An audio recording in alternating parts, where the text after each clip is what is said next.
Hello and welcome to the latest episode of Damien's Midweek Markets, the show where I talk about what's been going on in investment markets and what to look out for in the days and weeks ahead. Now, last week I talked about the central banks, and it was a key week in terms of central bank announcements. Now, the Bank of Japan and the meeting from the Bank of England largely passed without much impact on markets, but it was always going to be that the US Federal Reserve and Jerome Powell were going to be the highlight of the week and were likely to have the biggest impact on investment markets, which they ultimately did. Now, Jerome Powell, after the decision by the US Federal Reserve to do effectively not much and keep things as they were in terms of monetary policy, the investment markets were looking keenly at what was written in those minutes and what Jerome Powell said after the announcement. And Jerome Powell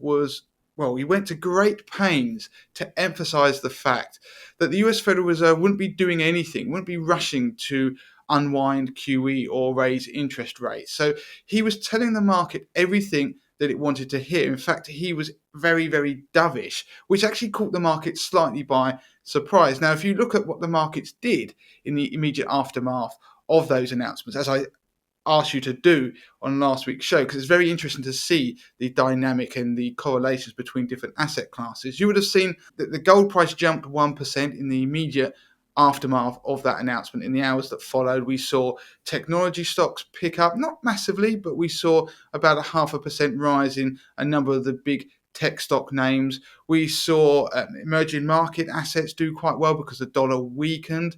So when the dollar's weak, that tends to be good for emerging market assets. And we saw some of the reflation trade winners underperform slightly on a relative basis. Now, by Thursday, the market tone had changed quite a bit. The market had digested what Powell had said, and they hooked onto the fact that inflation would be allowed to run a little bit hotter for a period of time. So the reflation trade was well and truly back on. And what it meant is we saw a big spike in the 10-year US Treasury yield, because that was one of the key indicators I said to watch after the press conference was made in the days that followed.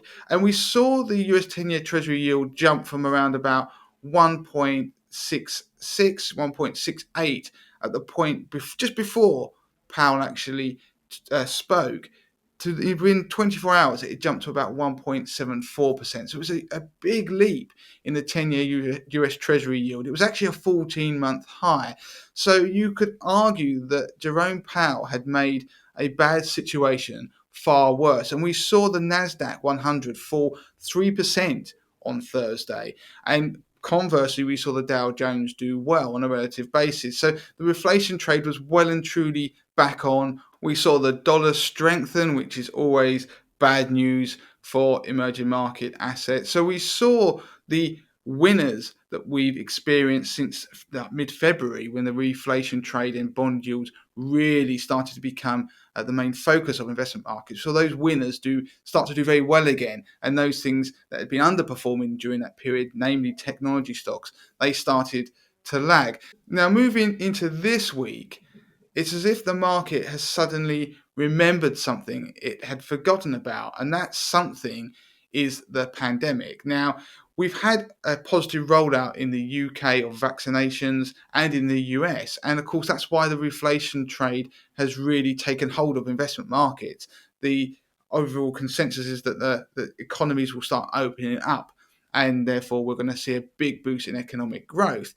But of course, there's been rising cases of COVID in Europe, and we've started to see lockdowns in France, in Italy, and threats of lockdowns in Germany. And of course, there is obviously the row over the export of vaccinations from Europe to the UK, for example, which has started to put under threat our own vaccination program. So this has all started to raise concerns in investors' mind whether the pandemic is going to come back. And of course, you are continually getting news from places like India, where they have found new variants of COVID-19. So suddenly, the market this week is taking a step back and thinking perhaps they need to be a little bit more concerned about the pandemic, and maybe they've got ahead of themselves. Now, We'll have to see how that pans out in the days and weeks ahead. But what it means is in the last 24 hours, for example, those pandemic winners, so we're talking technology stocks, have done very well. Those reflation trade winners, so we're talking energy stocks, financials, have done badly in the last 24 hours. And you're starting to notice that the NASDAQ is trying to play a little bit of catch up with some of the more broader indices such as the Dow Jones or the S&P 500. It's still got some way to go.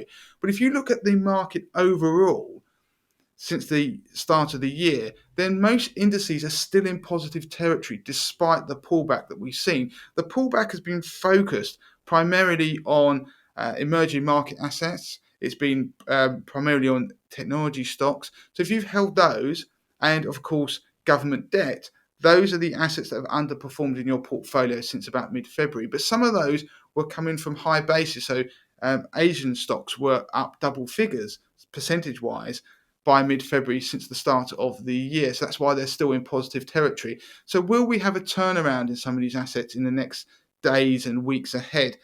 We'll have to wait and see. Of course, on top of that, the Biden administration has met for the first time with Chinese officials.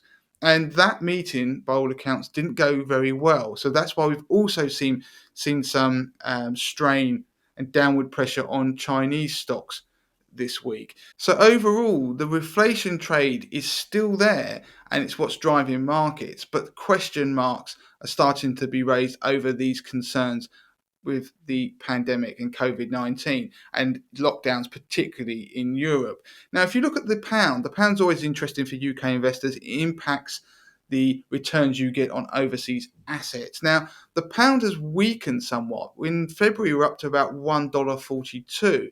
Now, it's fallen to under $1.37 in the last few days. And that's been because we've had weaker than expected inflation figures come out. We've had disappointing employment data. And of course, the vaccine debate and that possible blocking of imports of vaccines from Europe. That has all hit the confidence in the growth of the UK economy and therefore the pound. And that's why you've also seen a little bit of weakness in the last couple of days in small cap stocks. So look at the sort of small to mid caps, look at the FTSE 250, for example.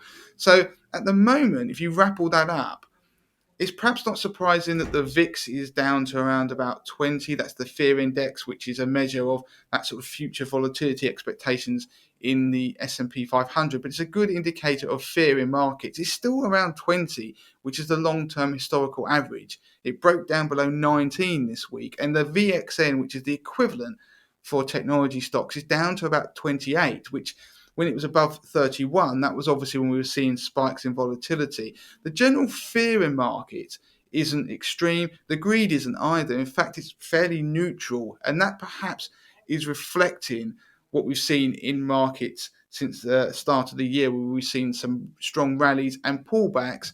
But a lot of markets, particularly in America, are still near all-time highs. So at the moment, the market isn't panicking. We'll have to see what happens with bond yields. They could rise further, as I mentioned in last week's episode. So that is it for this week on Damien's Midweek Markets. As ever, you can contact me. Damien at moneytothemasses.com is the email address. Twitter is moneytothemasses with the number 2. You can obviously find us on Instagram, Facebook, and don't forget to subscribe to our YouTube channel.